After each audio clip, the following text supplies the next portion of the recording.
The first knock came at 11:42 p.m. I knew it was him before I even looked at the door.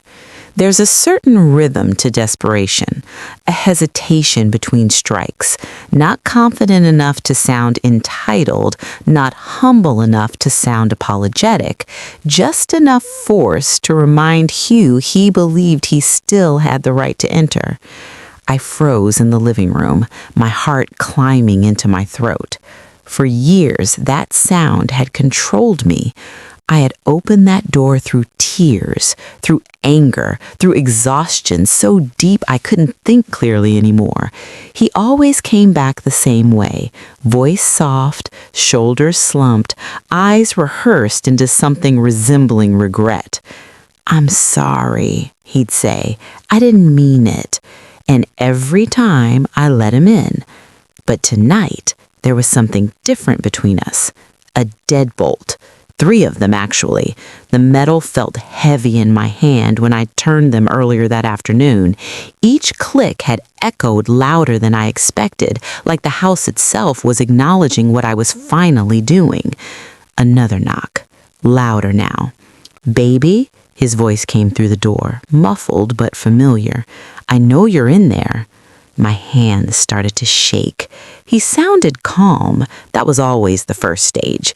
Calm meant he believed this was temporary, that whatever boundary I'd drawn could be negotiated, softened, undone with enough persistence.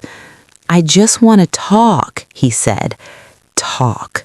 The word tasted bitter. We had talked for years, talked through broken promises, talked through nights he didn't come home, talked through apologies that dissolved the moment he felt secure again. Talk never saved me. I stayed where I was, barefoot on the hardwood floor, the weight of my decision pressing into my chest.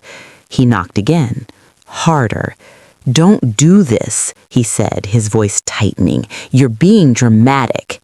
There it was, the shift.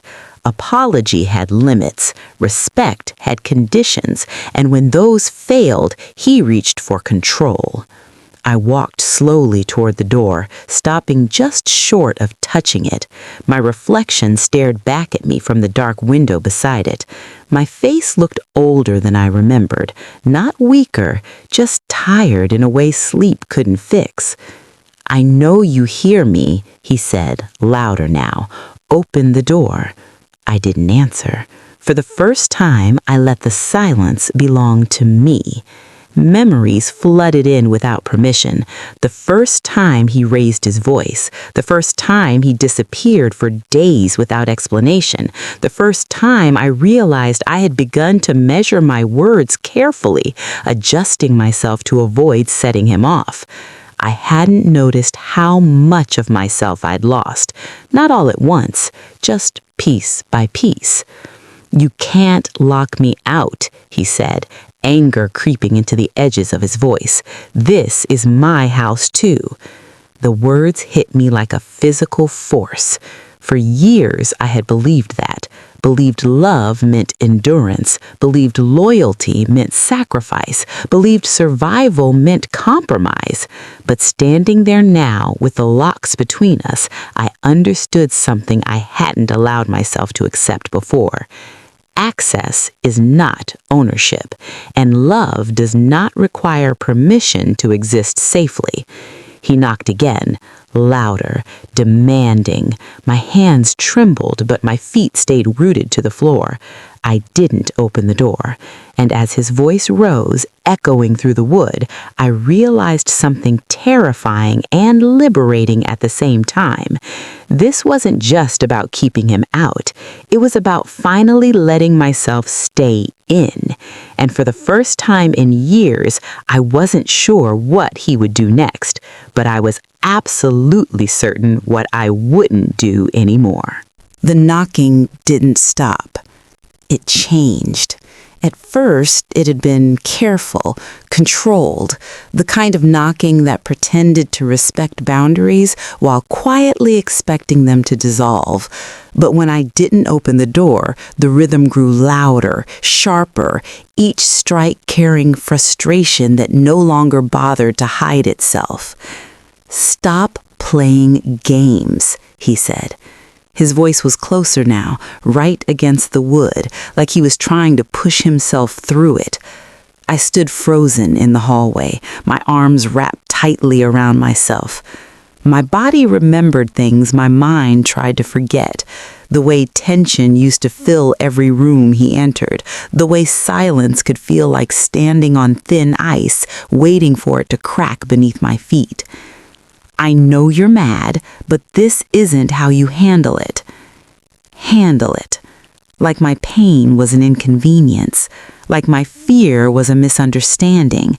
Like my boundaries were a mistake he could correct if he just said the right words. My heart pounded so loudly I was sure he could hear it through the door. For years, I had lived in anticipation of his moods. Every sound, every shift in his tone, every glance carried meaning I had trained myself to decode. Survival had made me observant, careful, small. Another knock. This time it rattled the frame. "Open the door," he said, his voice low now, controlled in a way that made my stomach twist. That voice had always been more dangerous than yelling. Yelling was visible. Yelling ended. This voice was where things changed. I took a step back. The house felt different tonight, quieter, not empty, but waiting, like it was holding its breath alongside me, witnessing something it had needed for a long time. "I said, open the door," he repeated. My fingers curled into fists at my sides. I didn't answer, because answering, even to refuse, would give him something to push against. Silence was the only thing he couldn't manipulate. Minutes passed, or maybe seconds. Time felt strange when fear wasn't running the show anymore. Then came the shift. His tone softened. "Please," he said, "just let me in so we can talk." There it was again, the version of him that always came back first, the one that sounded like the man I fell in love with, the one that made me question my own memories, the one that convinced me to reopen doors I should have kept closed. I closed my eyes, letting the sound of his voice wash over me without responding, because I knew something now that I hadn't known before. His apologies weren't for my healing. They were for his access. Another long silence. Then quietly, his hand pressed against the door. I could hear it, feel it, that thin barrier between us holding everything in place. "You're really doing this," he said. It wasn't a question, it was disbelief. He had never believed I would reach this point, not after everything I'd forgiven, not after everything I'd endured. He thought endurance was permanent. He didn't understand that endurance has a breaking point, and tonight I had reached mine. My hands were still shaking, but something deeper inside me had gone still, solid, unmovable in a way I didn't recognize at first. He knocked again. Not hard, not soft, just once, like he was testing whether I still belonged to him. I didn't move, didn't speak, didn't open the door. And as the silence stretched between us, I realized something that made my breath catch in my throat. For the first time since he'd come back, I wasn't afraid of him anymore. I was afraid of what would happen if I ever let him back in again. He stayed outside longer than I expected. At first, he kept trying, knocking, calling my name, switching between anger and apology like he was cycling through tools, searching for the one that always worked before. But eventually, the noise stopped. The silence that followed felt louder than anything he'd said. I stood there in the hallway, staring at the door, waiting for the next sound. My body was still braced for it. The sudden pounding, the raised voice, the familiar unraveling. But it didn't come. Minutes passed. Then I heard his footsteps, slow at first, then fading.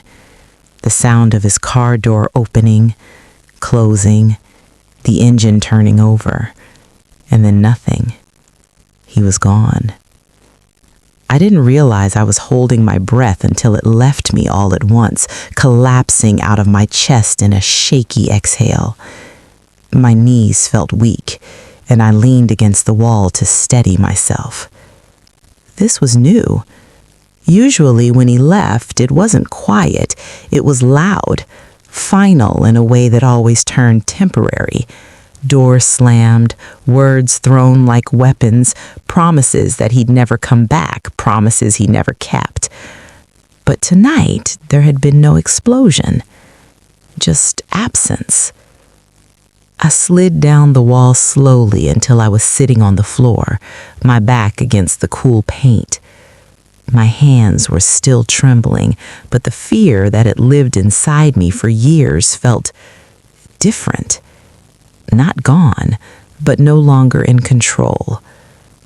The house was completely still. No tension humming beneath the surface.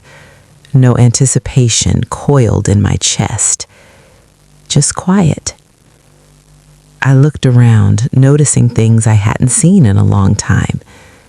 The way the lamp cast a soft glow across the living room, the steady ticking of the clock on the wall, the faint hum of the refrigerator in the kitchen. Ordinary sounds, safe sounds. Tears slipped down my face without warning, not sharp with pain, but heavy with release. I pressed my palms against my eyes, letting myself feel it fully for the first time. The ending. Not the ending of love, the ending of fear. I stayed there on the floor longer than I meant to, letting the silence settle into my bones. My body didn't know what to do without adrenaline, without the constant readiness to react, to adjust, to survive. I was still learning what peace felt like. Eventually, I stood up and walked to the door. I didn't open it. I just stood in front of it, my fingers brushing lightly against the locks. 3 deadbolts, each one a decision, each one a promise to myself. For years, I had believed safety was something he could give me, something dependent on his mood, his choices, his willingness to be kind. Now I understood the truth. Safety was something I had to give myself. My phone buzzed suddenly on the kitchen counter, making me flinch. His name lit up the screen. One message. "I'll come back tomorrow." My stomach tightened. Of course he would. He believed this was temporary. He believed persistence would wear me down the way it always had. He believed time was on his side. I stared at the message, my reflection faint in the dark screen behind it. For a moment, the old fear whispered, what if he never stops? What if he gets louder? What if he makes this harder than I can handle? But another voice, quieter, steadier, answered back. What if he does? The locks were still there. The door was still closed. And for the first time in years, I realized something that changed everything. I didn't have to be ready for him. I only had to be ready for myself. And tomorrow, when he came back, I would have to decide whether this door would ever open again. I didn't sleep much that night, not because he came back, because he didn't. The silence stretched across the house in a way my body didn't trust yet. Every creak of the floor, every distant sound outside made my chest tighten. My nervous system was still waiting for chaos, still braced for the familiar cycle of disruption. For years, peace had only existed in short, fragile moments, temporary pauses between apologies and explosions. My body had learned not to believe in it. I lay in bed staring at the ceiling, listening. Nothing. No keys at the door, no voice calling my name, no footsteps moving through the house like he belonged there. Just quiet. Around 3:17 a.m., I got up. The hardwood floor felt cool beneath my feet as I walked slowly through the house. I didn't turn on any lights. I didn't need them. I knew every corner, every shadow, every place where fear had once lived. The couch where he'd slept after arguments he started. The kitchen table where apologies were offered like transactions. The doorway where I'd once stood, begging him to stay. I paused in the living room, looking around like I was seeing it for the first time. The house didn't feel heavy anymore. It felt open. Mine. The word felt foreign in my chest. Mine. Not ours, not shared, not dependent on his presence or absence. Mine. My phone sat on the coffee table, silent now. His last message still glowed faintly on the screen. I'll come back tomorrow. I didn't reply. I didn't block him either. Not yet. This wasn't about reacting to him anymore. It was about responding to myself.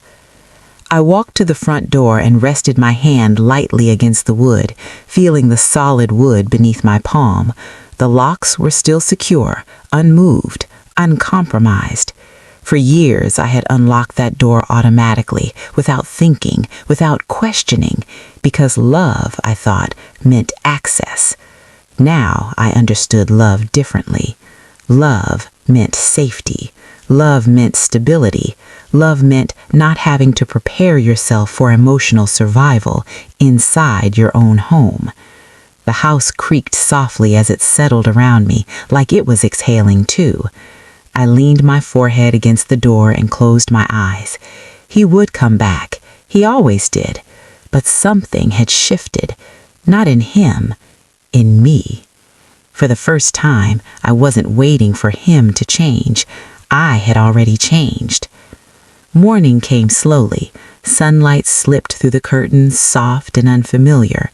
I stood in the kitchen holding a cup of coffee, watching the light fill the room inch by inch. There was no knot in my stomach, no dread coiling in anticipation, just awareness, just choice. Around 10:06 a.m., my phone buzzed again, another message. I'm outside. My hand froze around the cup. I hadn't heard his car, hadn't heard his footsteps. He was just there, waiting, expecting, believing this was temporary. My heart began to pound again, not with fear, but with the weight of what came next, because this time it wouldn't be about surviving his return. It would be about whether I was ready to make this ending permanent. And as I stood there in the quiet kitchen, I realized something that made my hands steady despite the storm inside my chest. The house wasn't just locked anymore, it was claimed. And whether it ever opened again was no longer his decision. I didn't move when I read the message. I'm outside. The words sat on the screen like they had weight, like they were meant to pull me toward the door automatically, the way they always had before.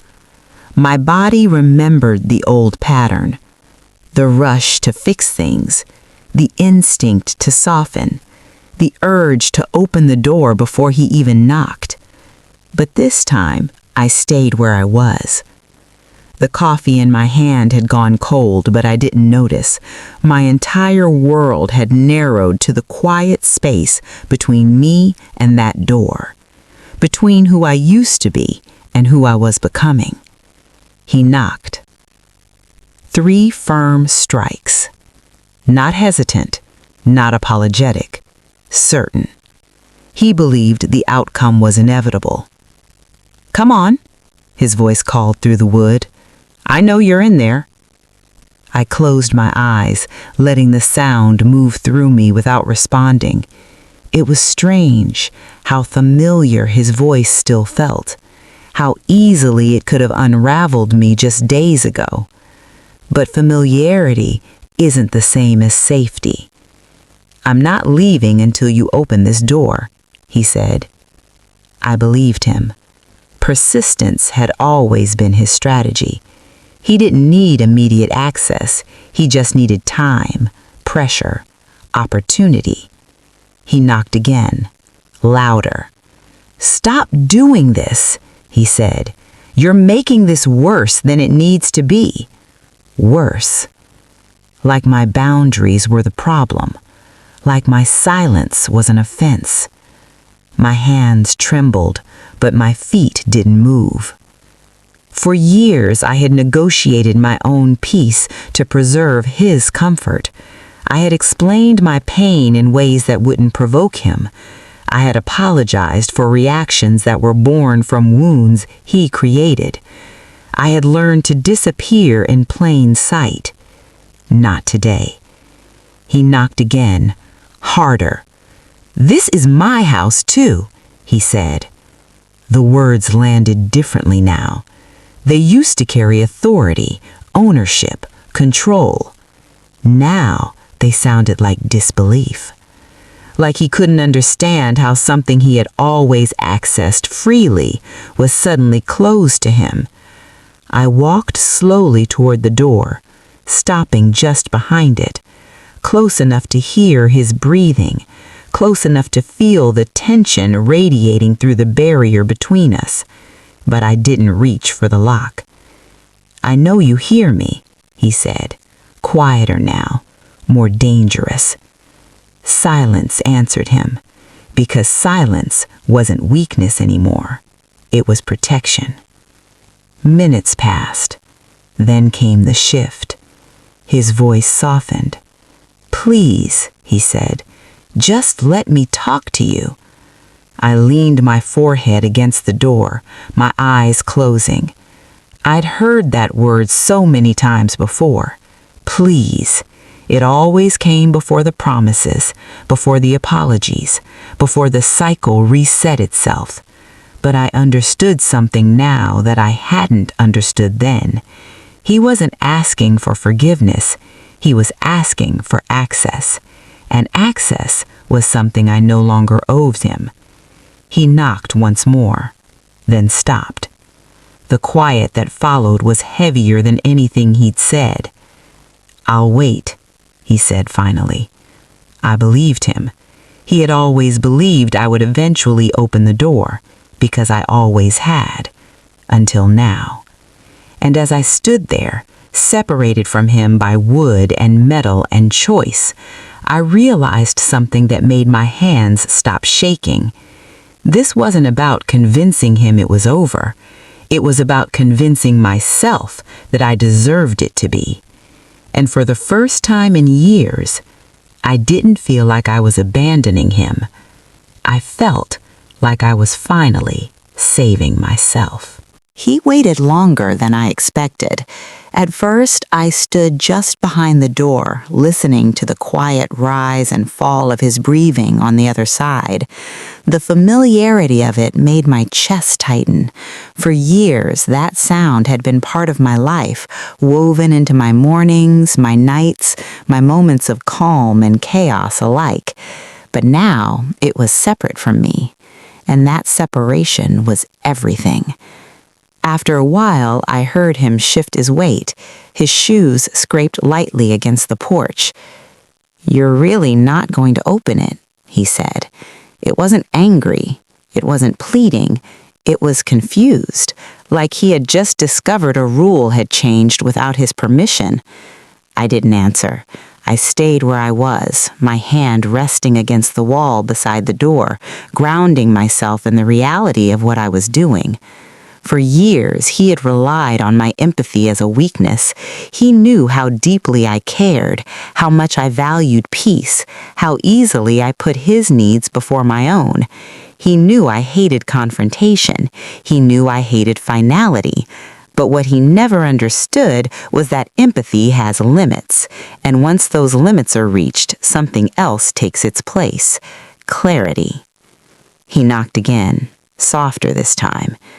"I don't understand why you're doing this," he said. The words hit me harder than his anger ever had, because part of me wanted to explain, wanted to walk through every moment that led to this door being closed, every broken promise, every night I lay awake wondering which version of him would come home, every piece of myself I had sacrificed trying to keep something alive that was slowly destroying me. But explanations weren't necessary. He already knew. He just didn't believe I would act on it. "I said I was sorry," he added. Sorry. That word had carried so much weight once. Now it felt hollow.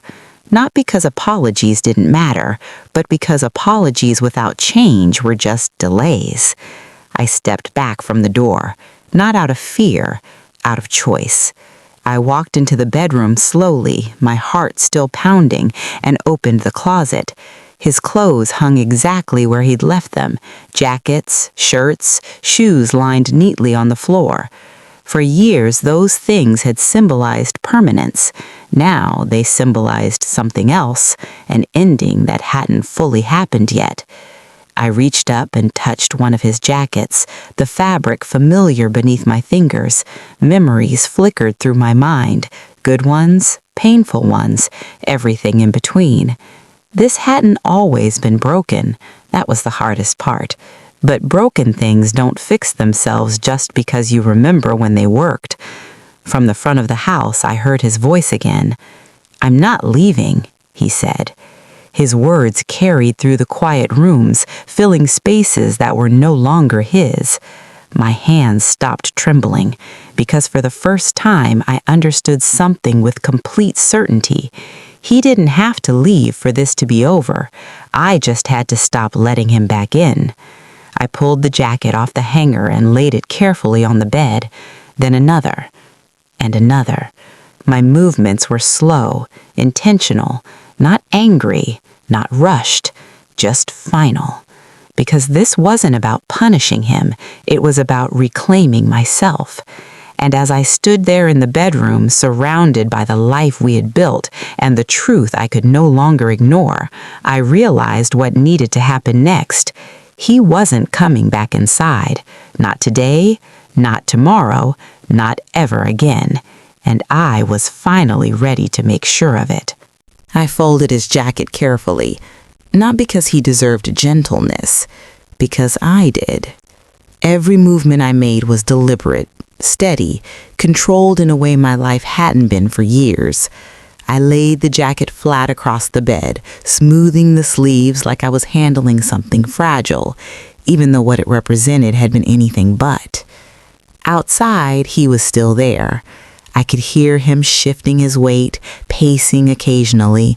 The porch creaked beneath his steps, a sound that once would have made my chest tighten with anticipation. Now it sounded distant, like something happening in a life I had already left. I opened the dresser and began removing his things one by one. T-shirts, socks, watches he never wore but insisted on keeping. Each item held a memory. Each memory tried to argue for his return. Remember when he made you laugh. Remember when he held you close. Remember when you believed this would last forever. But memory isn't reality. Memory is selective. It softens what hurt. It highlights what healed. It forgets what destroyed you slowly. My hands paused over one of his shirts, the fabric worn thin from years of use. I remembered buying it for him. I remembered the way he smiled when he opened the box, the way I believed that smile meant safety. I folded it anyway. From the front of the house, his voice came again. "You can't ignore me forever." His tone wasn't angry anymore. It was frustrated, uncertain, like he was starting to realize something he hadn't believed was possible, that this time was different. I carried the folded clothes into the living room and set them gently inside a cardboard box, the same box I had brought home from the grocery store days earlier without fully admitting to myself why. Some part of me had known, some part of me had been preparing for this moment long before my mind caught up. I returned to the bedroom and continued packing, shoes next, then his toiletries from the bathroom, each item leaving the house in small, quiet exits. He knocked again. "Open the door," he said, but there was no power in it now, no certainty, just habit. I didn't answer, because this wasn't a conversation anymore. This was closure. By the time I finished, the box was full. Not heavy, just complete. I stood there for a moment, staring at it, letting the reality settle into my bones. This wasn't temporary. This wasn't a threat. This wasn't something I would undo tomorrow. This was the end. My hand shook as I lifted the box, not from fear, but from the weight of what it represented. I walked slowly toward the door. He went silent when he heard my footsteps. Hope moved quickly in people who didn't expect resistance. I stopped just short of the lock. My heart pounded so hard it felt like it might break through my chest. For years, opening this door had been automatic. Now, even touching it felt like standing at the edge of something irreversible. But I wasn't opening it for him. I was opening it for me. And what I did next would make sure he understood that this wasn't another cycle. It was the last time he would ever stand on the outside of my life. And this time, I wasn't bringing him back in with me. My hand hovered over the lock. On the other side of the door, I could feel his presence, still, waiting, hopeful in a way that made my stomach twist. He thought he knew what was coming next. He thought this was the part where I broke, where I softened, where I opened the door with tears in my eyes and let him explain himself back into my life. He had always believed my compassion belonged to him. The metal of the lock felt cold beneath my fingers. I turned it. Not all the way, just enough. I heard him straighten on the porch, heard the subtle shift of his body preparing to step forward. Hope moves quickly in people who've never been truly denied, but I didn't open the door. Instead, I unlocked only the small side latch near the bottom, the one just wide enough to slide something through without creating space for anything else. He knocked gently. "I knew you'd come around," he said, relief already filling his voice. I said nothing. I lowered the box slowly to the floor. My hands trembled as I opened the latch just enough to push it through the narrow gap.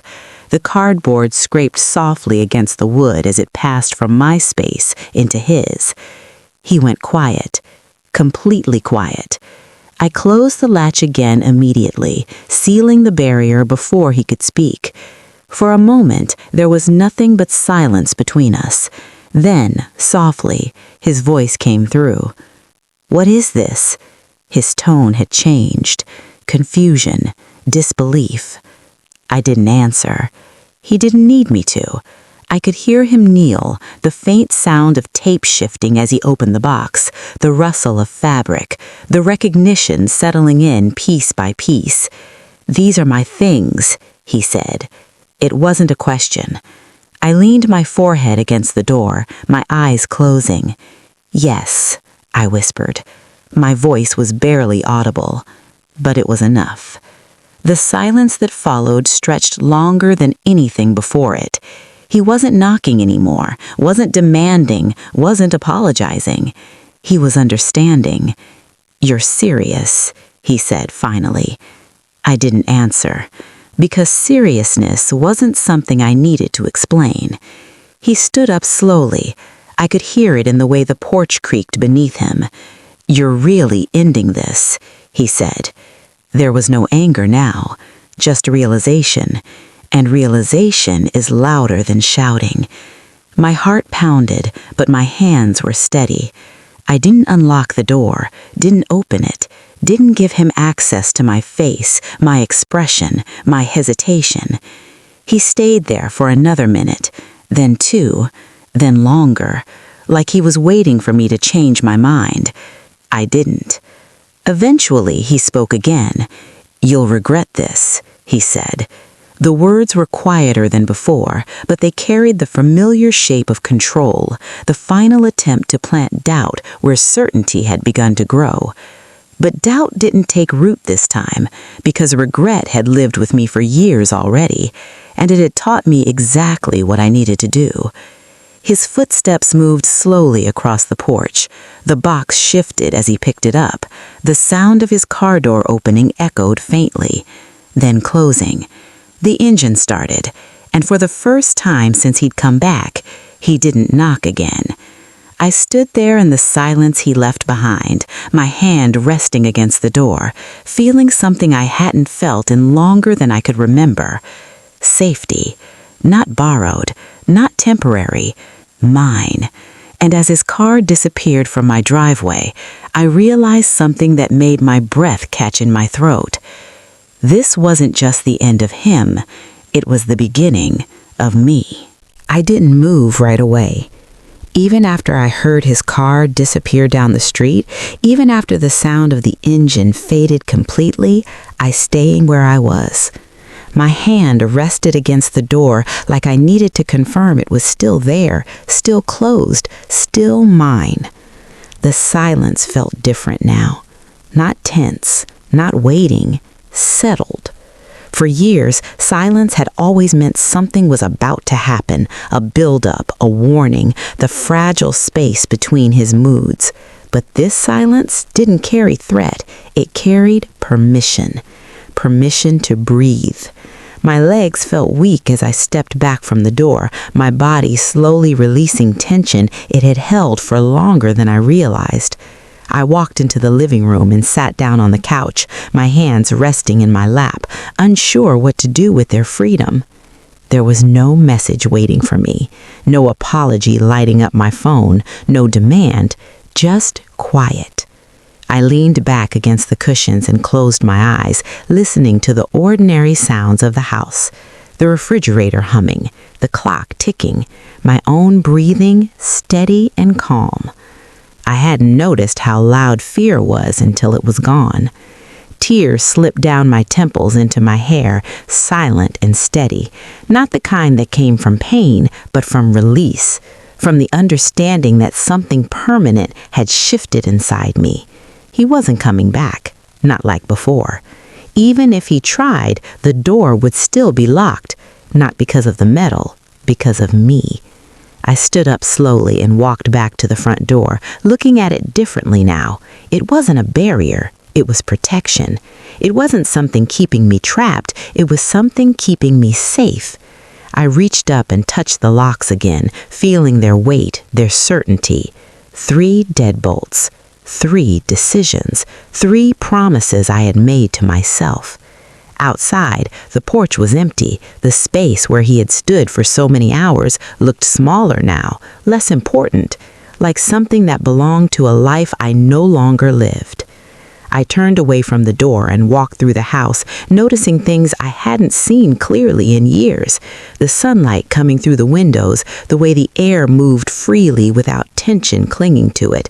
The quiet didn't feel lonely, it felt peaceful. My phone buzzed suddenly on the kitchen counter. My heart jumped instinctively, my body reacting before my mind could catch up. But it wasn't him, it was my sister. "Are you okay?" the message read. I stared at the words for a long moment. No one had asked me that in a way that mattered for a long time. Not really. I typed back slowly. Yes. The word felt unfamiliar, but it was true. Not perfectly, not completely, but honestly, I was okay.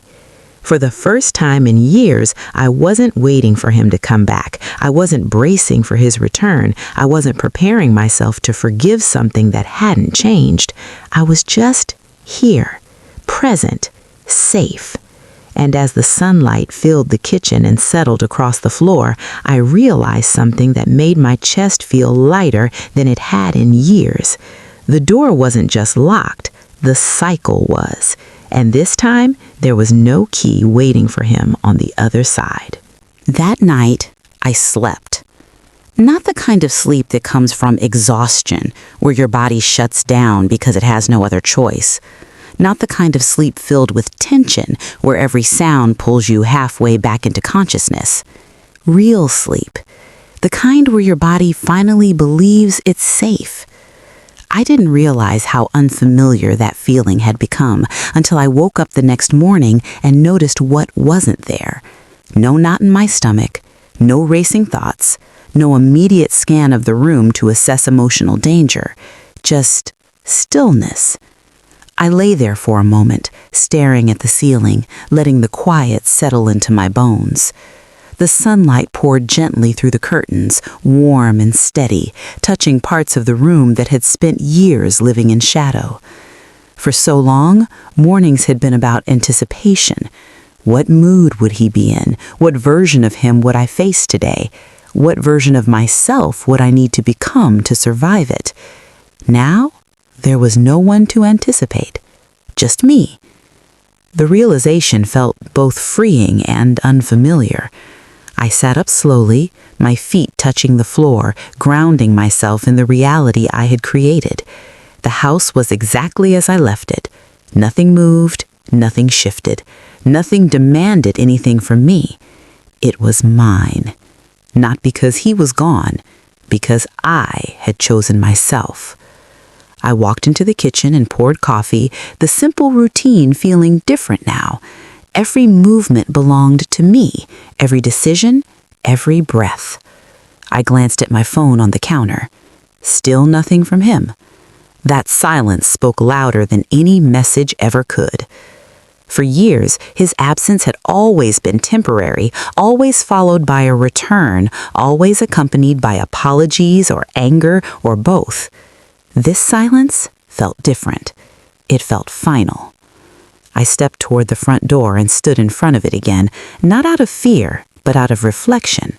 The locks were still in place, solid, unmoved, but I understood something now that I hadn't before. The locks hadn't changed my life. I had. They were just the evidence of a decision that had already been made inside me. I rested my hand lightly against the wood, feeling the boundary I had created, not to keep love out, but to keep harm away. There's a difference. For years, I had confused the two, confused endurance with strength, confused tolerance with loyalty, confused survival with peace. Now, I understood peace differently. Peace wasn't something he could give me. It wasn't something he could take away. It was something I built for myself. And as I stood there in the quiet morning light, I realized something that made my chest rise with a deep, steady breath. He hadn't just lost access to this house. He had lost access to me. Not because I hated him, not because I wanted revenge, but because I had finally learned the difference between love and safety, and I was no longer willing to sacrifice one for the illusion of the other.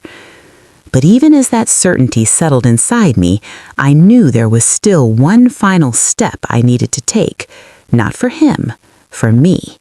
Something that would make sure this door and the life behind it would remain protected permanently. The final step wasn't dramatic. It didn't involve confrontation. It didn't require a speech or a moment of closure between us. It happened quietly, in the same way most of my healing had begun, through small, deliberate decisions that belonged only to me. I sat at the kitchen table with my phone in front of me. His name was still there, familiar, ordinary, a name that had once carried so much weight in my life, a name I had answered without hesitation for years, a name that had shaped so many of my choices. Now it was just text on a screen. My thumb hovered over it, not because I was unsure, but because I understood what it meant. Blocking him wouldn't erase the past. It wouldn't undo the years of damage or magically make healing easier, but it would protect my future. For so long, access had been the thread that kept the cycle alive. Even when he was gone, he wasn't truly gone. There was always a message, always a call, always the possibility of his return lingering just beneath the surface. Access had been his power, and my permission had been the key. I opened the contact information slowly, staring at the number I knew by heart. My chest tightened, not with fear, but with recognition of how much of my life had revolved around that single point of connection. I remember the nights I waited for his calls, the mornings I checked for his messages, the way my emotions rose and fell based on his presence or absence. I had built my reality around someone who never made my safety a priority. Not anymore. My thumb pressed the screen. Block contact. The confirmation window appeared, simple and direct. Are you sure? The question wasn't about him. It was about me. Was I sure I was ready to protect myself completely? Was I sure I was ready to live without the possibility of his return? Was I sure I believed I deserved peace? My heart pounded, but my mind was clear. Yes. I tapped the screen. His name disappeared. Just like that. No ceremony, no sound, no visible change in the room around me. But inside me, something shifted permanently. For the first time in years, there was no path back to the version of my life that had kept me trapped. No open door, no silent invitation waiting to be accepted. Just space. Space to breathe. Space to exist. Space to become someone who didn't live in anticipation of someone else's behavior. I set the phone down gently and sat there for a moment, letting the quiet settle around me. The house felt different. Not because he was gone, because I was free. Freedom wasn't loud, it wasn't dramatic, it didn't arrive with fireworks or applause. It arrived in silence, in boundaries, in the absence of fear. I stood up slowly and walked toward the front door one more time. The locks were still in place, solid and unmoved. But I understood now that the real lock had never been on the door. It had been inside me. And I had finally found the strength to close it. Not out of anger, not out of revenge, but out of love. Love for myself. And tomorrow, for the first time in a long time, I would wake up without carrying him with me at all. The next morning, I woke up to sunlight stretching across my face. For a moment, I didn't move. I just lay there, breathing it in.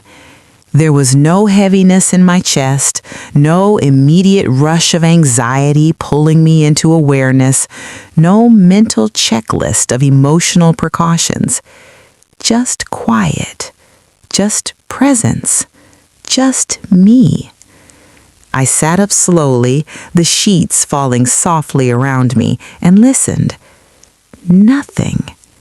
No footsteps, no doors opening and closing, no tension vibrating through the walls. The house felt like it belonged to me in a way it never had before. Not because his things were gone, not because his number was blocked, but because I had finally chosen myself without hesitation. I walked into the living room and paused in front of the front door.